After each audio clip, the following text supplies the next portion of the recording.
Parece mentira, pero han sido solo 14 meses de mandato de Daniel Noboa en Ecuador.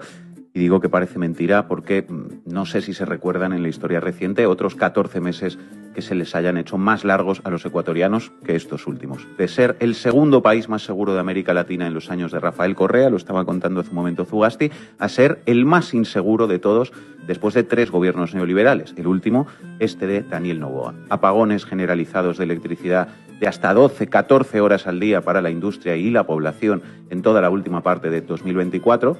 Pobreza galopante, la tasa más alta desde la pandemia, lo estábamos contando también, 5,2 millones de ecuatorianos pobres con ingresos menores a $91 al mes, según los datos oficiales del Instituto Nacional de Estadística y Censos de diciembre de 2024. Fuerte recesión y crisis económica, crisis de delincuencia, toques de queda, militares en la calle y todo bajo la responsabilidad de este tipo, Daniel Roy Gilchrist Noboa Acin, más conocido como Novita, nacido en Miami, hijo del empresario bananero Álvaro Noboa, el hombre más rico del Ecuador, una especie de mezcla entre broker de bolsa y ligón de discoteca que le dice al portero, tú no sabes con quién estás hablando, un caballero capaz de presentarse así vestido, en pantaloneta, chanclas y gafas de sol para recibir en visita oficial a un jefe de Estado extranjero. Pocas imágenes dan más sentido que esta del pantaloncito corto, aquella frase del Indio Solari, el lujo es vulgaridad.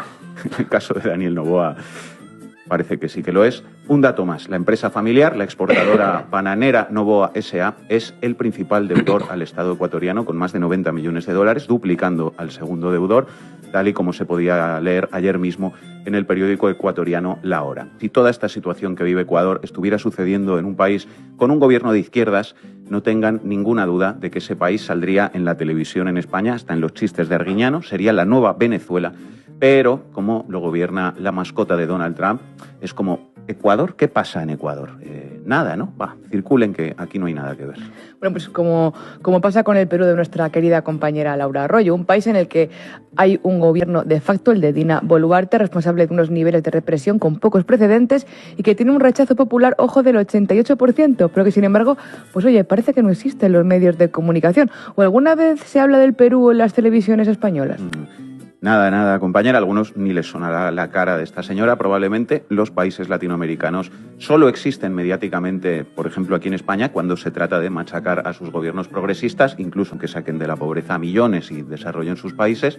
Pero si alguien como Daniel Noboa hace un desastre total, aquí no ha pasado nada. La derecha mediática internacional le juega a favor y la prensa corporativa del Ecuador, pues mucho más. No olvidemos que hablamos de la familia más rica de todo el país. Y por eso, no se nos olvida tampoco, sucede, por ejemplo, que ante la peor crisis de apagones de energía en muchísimos años, la narrativa mediática consiste en decirle a los ecuatorianos que tuvieran paciencia, que ya casi estaba, que pronto volverá la luz. Los mismos medios que cuando hubo apagones en la época de Correa no dudaron en machacar al gobierno.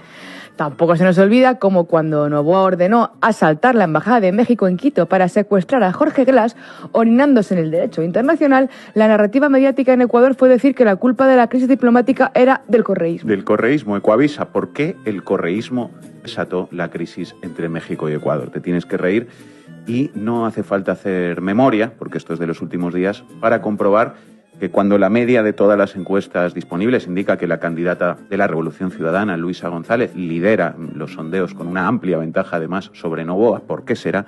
Hay medios, entre comillas, dispuestos a fabricar las suyas propias para mandar el mensaje contrario.